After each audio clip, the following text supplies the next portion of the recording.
Welcome to video 9 in a series of introductory videos for SolidCAM. This video's topic is 3D iMachining Toolpath. So if you've seen iMachining before, if you've seen video 8, you've seen how 2D iMachining works. This is the 3D version of that toolpath, and we'll see how we'll set it up and how similar it is to the overall iMachining toolpath that you've probably seen in previous videos. To access the 3D iMachining, you can either do so in your SolidCAM Operations tab under iMachining, or you can go to SolidCAM 3D and it has its own icon there. Or, like you've seen me do in previous videos, I go the old way, right-click on Operations folder, add milling operation, 3D iMachining. So to highlight how the 3D toolpath, 3D iMachining works, I'm going to do it on the back side of this part. So I'm just going to switch it to my Mac too. And 3D iMachining is what we call a target-based toolpath. So as you've seen in previous toolpaths where you're choosing a chain or a surface, here the geometry is the target itself, the target that we would have defined when we first created the part. So this toolpath is going to look at the overall solid and do all the features possible with the tool that I'm about to select. We'll just go do that now. Tool. Tool selection is the same as all the other toolpaths. I'm just going to choose my 1/2 inch end mill. And you'll see that because it's iMachining, it's going to use that definition of my machine, my material, and now the definition of my tool to calculate feeds and speeds for me. Now, if you don't know how to set up your machine and your material for the purpose of iMachining, I'll refer you back to video 8 where I covered that as well. Going forward, here's levels. Now, in a target-based toolpath such as 3D iMachining, the levels are not the beginning and end of the toolpath, but just how much of the target we'd like it to machine. So in this case, I'm going to start from the top of the stock, and I'm actually going to tell it the lower level is the bottom of the stock. I want it to look at the entire stock and machine the stock to look like the target in between those two levels. Technology Wizard, once again, controls the aggressiveness of that calculation. And once again, to see how this works, to get an explanation of how this works, I refer you to video 8, where I covered that under 2D iMachining. Under technology, again, we have our wall and floor offsets. We also have a third dimension here to control, the scallop. And that is actually, if you look in the top, bottom left corner, the height of the scallops, the height of those triangles that are going to be left behind on any curvature or any tapered faces. And again, this is a 3D toolpath, so we want to have that sort of control. We usually recommend that that number should be the same as your wall and floor offset. That way you'll have a nice, uniform, roughed out part. So let's just do a save and calculate on that. There is a taper on this side and this side of the part, so that's why I'm doing it on the back side of the part. You can see that the calculation of the 3D iMachining is by level. So what it's actually doing is slicing up the target by level to see how it can apply what's going to look like a 2D iMachining, but on a 3D basis. So if we just close this window, you'll kind of see how that works. It still has that helical entry to the very deep part of this target, in this case, that center pocket. It's doing the morphing spiral on the flat areas. It's actually doing the morphing spiral on the outside of the part as well. And you can see that they all look like 2D iMachining. It's basically just sliced up the target and applied 2D iMachining to those areas. Now, the thing to note here is, again, it's a 3D toolpath. So it noticed those tapered areas and some of those fillets as well. And the scallop level that I told it to use, it actually applied it to those tapered areas. So you can see, even though it's a very gradual taper, you can see that it actually added those steps there. And if we do a solid verify on that, you'll see actually how that works. I'll just slow it down just a little bit for the purpose of demonstration.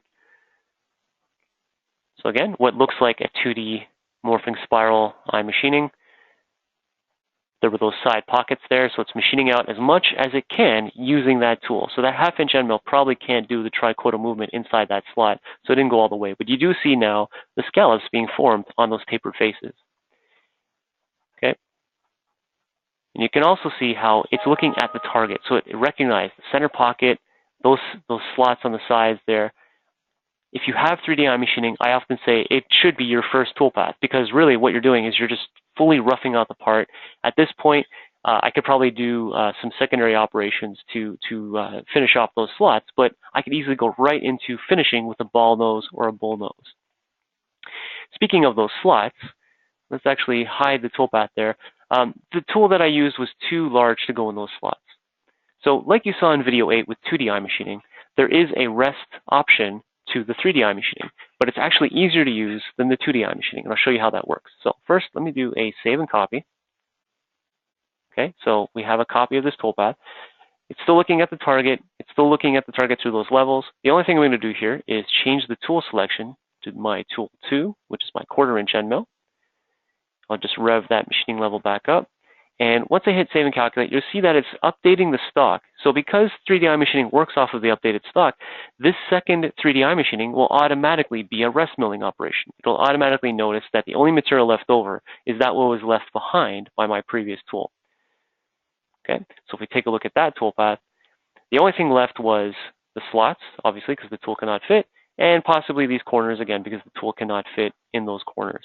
So automatically, the second, the third, and so on, the more copies of 3D iMachining you put in there, it'll continue to do a rest milling operation. Now, it's a target-based toolpath, so it's looking at the target as its geometry. It's going to machine out everything, but there are ways to limit that calculation. Imagine you have a large piece, and you don't want to sit there for the calculation of the entire part, especially if you're doing a rest milling operation. You probably don't want to do a rest mill on the whole piece and wait for it to choose all the corners. You know where those corners are. You want to limit that calculation to a particular area of the target. So we actually have the ability to do so, and I'll do that real quick here with another 3D iMachining, this time on Mac 1 position 1, so my top side that we're looking at here with all the features inside there, but we've already roughed out everything on the outside. I know I just want to focus on the inside there, or in the previous case I said this is a large part, I want to focus on a certain area. Well, with the working area, we can actually limit the scope of this calculation, of this toolpath, by engaging the working area, clicking on Define, and that brings us to our chain selection window that we saw in videos 5 and 6. So to see how to use this window, refer you to videos 5 and 6, the pocket and the profile toolpath. So I'm just going to choose this edge right here, constant Z propagation. So the chain that I selected is only for that inside pocket. The working area, you can define it as 4 different ways. This is basically how I'm using this chain. So the first one is the one we're currently looking at in the bottom of the corner here, external. So I'm telling SolidCAM, I want to machine only what's inside of that window, but I'm allowing it to leave that window to reposition itself. This is good for just telling SolidCAM to focus on machining what's inside the window, which is the case we're doing here. So if I just do OK, save and calculate, this is a new toolpath, so I needed to choose the tool. So let's go with my 1/2 inch. Levels, again, the levels are how far into the part I'd like it to look. So we're doing the inside pocket, so it will actually stop at this surface here, but by telling it to look at the entire stock, I can take care of things like if there's a through pocket or anything like that, as long as the tool can go that deep. Let's just rev that up. And I'm not too worried about this because there are no tapers in there. So just do a save and calculate. Again, it's updating the stock to see what material is left over from side 2, basically, the previous operations. And you see the calculations are going through again, slicing up that inside area. And once it completes, we'll see the toolpath. Now this was the inside pocket using a external type of working area. So you can see it only focused on machining on the inside, but it actually I allowed it to morph on the outside there. So you can see that it actually is only focusing on what's inside that contour, but it's morphing spiral on the outside.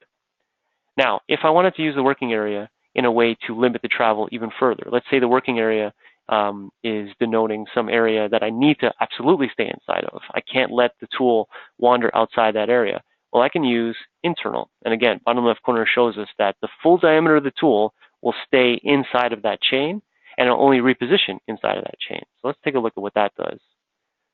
So again, once again, do a save and calculate. Calculation is by level, so it's actually going to slice up the inside, determine what pockets are there, what steps are there. And once that completes, we'll see what the toolpath looks like. Okay, so you can see it fully machined everything inside the pocket and only repositioned itself inside the pocket. And just to finish off discussion of the working area, the other two options are center and tangent. And basically what that is it's kind of versions of the previous two. It's allowing the tool to travel only as far as the center of the tool to that chain. And likewise with tangent, same thing. It only goes as far as it remains tangent with that chain.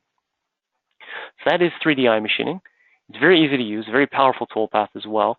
And if you keep creating more and more, it'll actually step down the tool. It'll go further and further into machining the part. With this toolpath alone, you should be able to fully rough out your part and then go right into doing any kind of finishing toolpaths.